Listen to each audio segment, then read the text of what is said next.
Without traceability, businesses have to dispose of a lot of food. They're erring on the side of caution, and that certainly makes sense, right? We want to make sure everybody stays safe. But think about the food waste that's involved when you don't know what product or exactly what lot was affected. You kind of have to dispose of all of it. So traceability can really help there.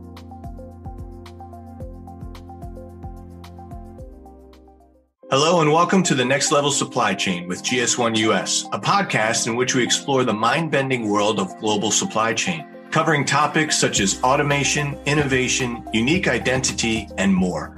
I'm your co-host, Reed. And I'm Liz. And welcome to the show. Hey, Reed. How are you today? I'm doing great, Liz. How are you? I'm good. So we have been talking about things like food safety and product transparency. And I know last month we had Food Waste Day, and you made a reference on that day about making friends with your freezer. Help me with that. But wait, you're not friends with your freezer, Liz? I mean, freezer's the best thing. You make a big, massive lasagna on Sunday, you eat a portion of it, you freeze the rest, you have it on Wednesday, then you have it again on Friday to kick off your weekend so well. Have to take care of your produce. You got to freeze your kale so you can have your shakes. I mean, come on, Liz, you're not friends with your freezer? Okay, well, I'm going to go in a little different direction. Consumers these days are looking for so much more information about the food that they buy, about the food that they are eating, how fresh it is, and really all things like transparency. There's regulations out there. And today we are joined by Katie Jones and Todd Dolinsky from FoodLogiQ. And we are so very excited to welcome both of you to the show. Yeah, welcome. Awesome. Thank you. Glad to be here. So first, just let's kick it off. Katie, can you tell us a little bit about FoodLogiQ, about yourself and your role, and how it all plays into the transparency and food safety ecosystem? Yes, absolutely. Yes. Thank you so much for having us, first of all, on the podcast. I'll tell you a little bit about FoodLogiQ. We are a software company focused on helping advance transparency and traceability in the food industry. We really help our customers and food companies reduce risk and advance their brand promise through supplier management and compliance, recall management, and traceability, all in one single cloud platform built exclusively for the food industry. And we work with companies like Whole Foods, Tyson, ConAgra, Chipotle, and Chick-fil-A. And we're really on a mission to map the world's food chain, make it as safe as possible, and empower people to make informed decisions about the food they eat. And clearly, supply chain transparency and the ability to connect the dots, not just within your own four walls of your organization, but outside of your own supply chain, and really be able to understand where all of that product is, and understanding the product attributes associated to the ingredients that make up your products, and really driving all of that, clearly a deeper drive from consumers to understand what's going into their food and what's going on around their food. So it sounds like there's a ton of collaboration that's going on there. Is that fair to say? Absolutely. It is absolute paramount. So I think that's what we've seen up until this point. From a traceability standpoint, is that if you understand really where you received product from and perhaps where you were sending it, that really checked the box. And that is really evolving. And the ability for companies to collaborate, exchange data, based on a standard is becoming more and more critically important for sure. Well, that was a little setup for me because I've met with both of you before a couple of times, and I've seen the work that you've been doing, and you do great work. But it shocks me that Katie, you went to UNC and Todd went to Duke, and you actually work together and you talk and you actually.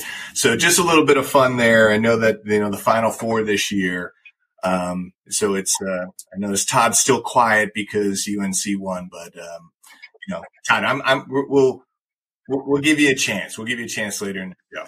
All right, sounds great. I was out of the country at the time of that game, so I'd like to think it didn't happen. Okay, very good. But it did. Okay, so food traceability and, product information, the world has changed. I mean, I remember growing up and I would ask my mom, like, hey, can you get strawberries? And she would turn to me and read, strawberries aren't in season. They're not in the grocery store, right? Like it's December, son. You can't get it. But the world has changed. I mean, technology has changed in how we harvest food and lots of other things. Can you tell us a little bit about the shift in consumer behavior that you're seeing? Yes, absolutely, Reed. To your point, the expectation of products that are typically seasonal and getting access to those products throughout the year, I certainly think we are seeing somewhat of a shift in that and an increase in awareness of consumers to understand that if they are going to commit to eating more locally, that they're going to have to shift their consumption behaviors and really understand better about what's growing in North Carolina in April. We're seeing a significant increase in demand for not just the information, but speed to information. So it's not just about you have the information about the product. It's when there is an issue, perhaps if you are experiencing a recall, let's say, that the amount of time that companies want to understand what you're doing about it is practically next to no time. And as we understand, in the industry, oftentimes these, recalls can take a long time because you're trying to gather that data. We're just seeing that reduced tolerance for lengthier recalls and really outbreaks in general. So that's put a much, much steeper need on food companies to understand where their product is within the supply chain, not just where they're sourcing things from, but where it has gone forward. We're also seeing a significant increase in, as you referenced, the information related to the food that we're eating. And I mentioned in the introduction, it's not just about the contents of the food, it's about what's happening around the production of that food as well. And we're seeing a significant expansion of the definition really of food transparency to include specifically issues surrounding environment and sustainability. So there was actually a Kearney report that was released just a couple of weeks ago that said by 2030, they're predicting that everyday food selections will be guided by climate concerns. Wow. And that climivores, that's what they refer to them, climivores are the new vegans.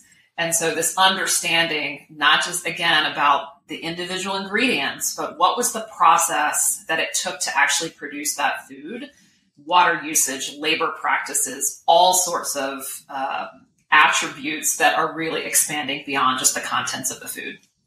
Wow, that is the climivores are the new vegans. I took a note of that, but I have noticed, more and more when we talk about food in general, right? Whether it's cattle or it's almonds or it's vegetables, the thing that comes up all the time, water. How much water use? How much land use? How much pesticides? What else is happening? So the informed consumer wants to know more about what's going on around, is what you're getting at. That's very interesting. So going back to what you had mentioned about recalls and finding issues, and I know that the word traceability comes up a lot. We've already mentioned it. But what does it mean when you're talking about supply chain? We have all these supply chain issues. Everybody knows what supply chain is right now, or thinks they do. What does traceability mean when it comes to the supply chain, and why do people care now more than they used to, and how is that transformed? Sure, I'll jump in and take that one. Awesome. Traceability is really about the understanding of exactly where food that we consume comes from. What it means is being able to trace either individual products or even down to the ingredient level from their source to the grocery store or the restaurant.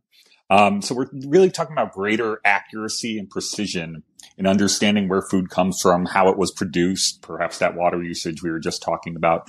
And not just at the kind of general, I buy a box of cereal at the store level, but we're talking about at the lot level. The lot is a very specific, individualized item that allows us to trace product all the way back to the source. So a couple of use cases here, that I talk about a lot is seafood, right?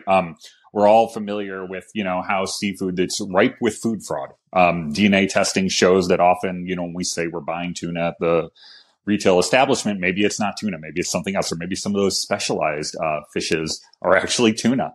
Traceability can help with that. If the further back in the supply chain we have data for, the more accurately we can say what we're consuming at the retail establishment. And then, as Katie mentioned, recalls is probably one of the best use cases. Without traceability, businesses have to dispose of a lot of food. They're erring on the side of caution, and that certainly makes sense, right? We want to make sure everybody stays safe. But think about the food waste that's involved when you don't know what product or exactly what lot was affected. You kind of have to dispose of all of it. So traceability can really help there. We can narrow down affected lots or date ranges or production dates of affected product. We can limit the scope of that recall. That's valuable for businesses, and it's valuable for us as consumers who don't want to see, food go to waste. It's crazy how it all comes together, that traceability of everything can, and potentially, and I know Reed has a question about this, but how, actually, I'm just going to ask it, Reed. Go ahead. I was on mute. I don't know why I was on mute, but I was on mute and I was trying to get the question in, but go. When you talk about traceability and all these things and all these players, right, in the supply chain, what's the role that GS1 standards could play in traceability to make it all work better together? Sure. Yeah. This is really important. And I think this is one of the foundations of real traceability, because what GS1 standards provide us is a common language for interoperability between businesses. I like to explain it, if I'm a tomato farmer and I'm shipping you product and I call it, product ABCD, and when it gets to your dock, you call it something completely different. We've lost that connection between our two businesses. And as we try to trace that, now play that out, across multiple hops in the supply chain, you lose that visibility into where that product came from and where it was consumed. GS1 standards really gives us that kind of common language for describing products and locations and other kind of key data elements between those items, so that we're able to do that kind of cross supply chain trace all the way back to the source. Yeah, I'm so glad to hear you say that, that interoperability. I mean, my background is in IT, much like yours, Todd. Growing up before the internet and then through the internet and all these things. And it's like, without internet protocol, we have islands of networks. And without HTTP, are we communicating in the environment we're in right now, right? And then nowadays, the big talk is around blockchain, right? And this traceability and transparency aspect and leveraging blockchain. And it just surprises me so much how lots of different industries within supply chain want to create proprietary solutions. Because Liz and I were talking in another podcast, and it's not a supply chain and it's not a supply line. It's a supply web. I mean, especially today, post-pandemic, things have just changed. I mean, I could be selling milk to a grocer, and then it's to a restaurant, and then it's to a school, and then it's to a stadium, and it's just forever changing. And then I'm getting from different markets. So I'm really glad to hear you say that. I'd like to take the next question, Liz, if you're okay with that. Yep. And just talk a little bit about, what people can do, right? People are overwhelmed, if they're not utilizing every best practice out there. How would you guide folks through the first steps to improving their processes? How do regulations play into this? And, just what advice do you have for companies as they're moving through this? Yeah, that's a fantastic question, Reed, because it's often one of the biggest barriers that we see to companies wanting to start to take that first step in really getting started with traceability. And we've seen companies certainly struggle with this in this effort to, perfection really getting in the way of progress. And so wanting to make sure that, everything is, and oftentimes it's usually due to the fact that their data isn't standardized, it's fairly siloed, and it's kind of a mess. And so then it's good, because I think we've actually seen the opposite of that, where companies are attempting to launch and implement traceability without the data standardization and without the data cleanup. And inevitably, that doesn't go very well. And I think you mentioned blockchain. I think we saw some of this happen in the industry, where everyone, companies perhaps thought that blockchain was going to be that magic bullet, but without the data standards and without really good quality data, regardless of how you were actually exchanging that data with supply chain partners, it just didn't work. And right. so, it's like yes, garbage in, garbage out, bad Absolutely, data, yes. bad results. But the technology is great. But it's what data are you going to put in? So I'm sorry, Katie, I did interrupt you, but I'm so I've seen that 1,000 times where it's like a hammer looking for a nail. Right. Absolutely. Yes. So, but the companies that we've worked with who decided to somewhat be perfectly imperfect to get started, really the innovators in this space who started that journey deeply rooted in standards, began their implementation journey really years ago, are now so much more ahead because they went ahead and took that step. And, I certainly think you asked about regulations, with the pending finalization of FSMA 204 later this year in November. I certainly think it will help propel perhaps within organizations to get a higher level of attention. And I certainly think that it's going to help across the board with standards adoption within the industry, regardless of how committed a large enterprise is to standards. If their suppliers and supply chain partners are farther behind or just resistant in adopting those standards, it makes traceability incredibly difficult. And so we've certainly seen the adoption of product and location standards rising over the last several years. But I think we're certainly expecting to see that increase as regulations advance and it really becomes across industry, not just, a few early adopters and innovators really leading the space. We're going to continue to see that adoption. I think too, FSMA is like you said, bringing that attention. And, I worked at a large beverage company, and when you start talking about data quality, data quality, why is it important? But when you start talking about the basis of everything is that data quality, and even to sell products online, especially now. That's you Liz, just have to have it. That's where I was going. Like the data quality, everyone's like, oh, we're going to do automation and we're going to put this new technology in. But if you don't have clean data quality, you just created more complexity. You didn't create more efficiencies. Yep. And that goes to my next question. Especially now, we have consumers asking for all of this information and that transparency, that product transparency that we talked about earlier. What makes it non-negotiable now? They've been saying if it ain't broke, don't fix it. But it feels to me now that this is more non-negotiable. I think that's right. I think in a lot of ways it is broken, right? We just might not realize it. I go back to one of Katie's earlier statements about, 50, 60, 70 years ago, we were buying local, we were buying in season. We knew the farms, we knew the local vendors.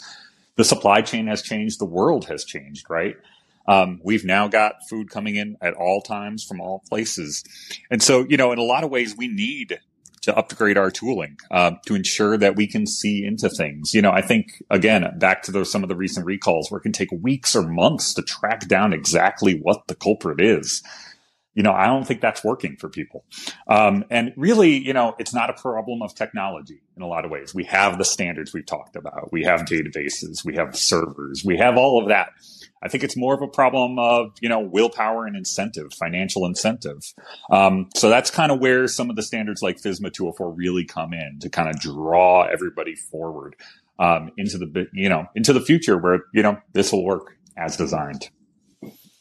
Yeah. So, Todd, do you feel that more regulation is needed, less? The FSMA 204 seems to really put people in. I often say, in a capitalistic society, companies either want to make money, save money, or the government's telling them they have to do something to get involved, right? I mean, it's really those three things that we see. So do you feel that we're in a good spot with regulation, or do we need a little more? I think we'll definitely need to see kind of where FSMA 204 settles as the final guidance comes out. I think the incentivizing factor is key there, right? So I'm not going to come out and say more regulation for the sake of regulation, but, again, for what's been working for people, they need an incentive to change, right? And we see that all the time. So I think that's kind of where, as a forcing function on the supply chain, I definitely see that as a plus. And we'll see, there's a long kind of adoption period as well. So it will be a gradual effect as we go forward in the next couple of years. But I kind of see this as a turning point of bringing traceability and transparency to the forefront. Well, I think that you should run for office because that was the best answer that you could give here. In all seriousness, I'm not a fan of regulation, but in some cases we need it. We need it to get companies to come together as industries to drive things because, a rising tide lifts all boats, and a forever drought kills us all, right? So it's like we have to kind of come together on some of these things and go through.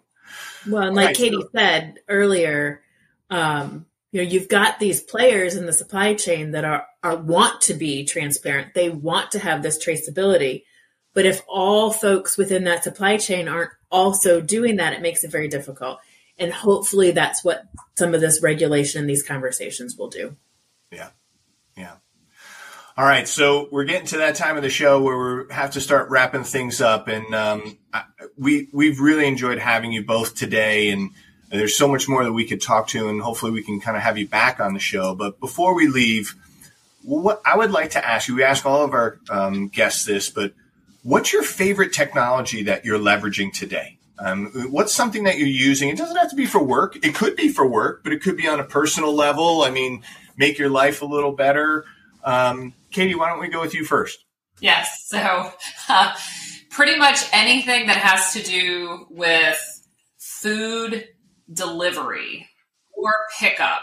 And that's predominantly because I've got two boys. We're constantly on the go. We're either at the soccer field or my oldest is playing golf right now and soccer. And so it's a constant back and forth. I've got a Walmart delivery order that's going to be delivered at 2:00 today. I have everything kind of teed up. And so I really don't know how I was able to accomplish all of these things before, I have it delivered to my house. I know exactly when I need to order something to pick it up on the way into the next practice. And so I am obsessed with all things kind of food and food delivery app, and how easy it is. So, and how much easier it has gotten over the last couple of years, because it used to be a little bit more of a burden, and now it's kind of stupid easy now. So, and it enables you to have better quality time with your family. Absolutely. Instead of screaming and yelling, when are we going to eat, and hangers? Yes. Two boys. It's a constant, just never ending eating. Yes. Awesome. All right. And Todd, what's your favorite technology right now? I think a lot about kind of the democratization of advanced technology. 15 years ago, no one thought we'd be able to record high definition video on a phone, right? Or maybe they thought it, but it wasn't reality, right? And now it's everywhere. It's expected. My kids don't know a world without a video chat. When I'm not talking about traceability, you'll often find me most evenings on baseball fields, helping coach my son's baseball teams. And honestly, I'm probably talking about traceability there as well, but that's a different story for another day. But, that incorporation of data and video into youth sports is something we've really been playing with a lot. We've been able to stream video of Little League games across the country, across the globe. I was following along while I was out of the country with my son's teams. That's something that's just amazing, right? So you're enabling grandparents, friends, really anyone to feel connected in that way. And, it's that extension kind of outside of that technology is really great and something we've been playing with a lot of fun. Yeah, it is really cool when you're traveling for work and your kids are playing a game and you can still kind of catch it on a streaming service or something. Not so good when you're in a meeting and you're looking under the table watching it, but yeah. All right, Liz, you want to wrap us up? Yeah. So our last question really is what has been blowing your mind recently, whether it's something that happened years and years ago or whether it's something that's very recent. Todd, I will throw it to you first. All right. Well, I'm going to stick on trend. I think, 15 years ago, I was saying we didn't really have, cell phones with high definition video. I'm amazed at how quickly the privatization of space travel is happening. I grew up in the 80s, you saw the big rocket ships go up, and the pace at which this innovation is happening, I can't predict. I'm not an astrophysicist. I don't know what's happening in the future here, but I can't even begin to think about 15, 20 years from now how commonplace that might be. And the use cases there, it just is, we used to joke that my daughter would be having parties on Mars. And I don't think that's going to happen, but the pace of evolution here in technology is amazing. So that's definitely something. Your grandkids might be having a birthday party on a space station. That's exactly right. So we'll see but we'll need traceability on that space station. Don't forget. Yeah. Our innovation team has been looking at space travel supply chains. It's way far out for us, but we're looking at it because refueling stations, there's this whole big market in it. And to your point, Todd, it has gone so fast. It's gone so fast that most people don't even realize that we just had 5 private citizens go to the International Space Station for, I think it was like a week. And they landed safely and everything was great, but it didn't make mainstream news because it's mainstream and it's happened in like a blink of an eye. Yeah, that's amazing. It really is. All right, Katie, drop it on us. So I recently had the opportunity to join an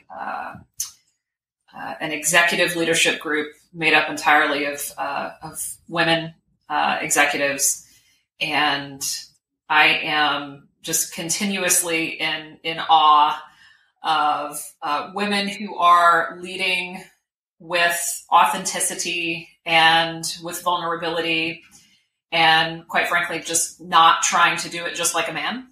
Mm-hmm. And because I think that's what female leaders have been told for quite some time, just do it this way. And I have been able to surround myself with many female executives who I am just in forever awe of. And I think that, I represent as CEO of FoodLogiQ, a small percentage of female CEOs that are running tech companies. And I'm in awe of the women leaders who are looking to change that and to make that number just go up. So that's what, and those individuals just inspire me on a daily basis.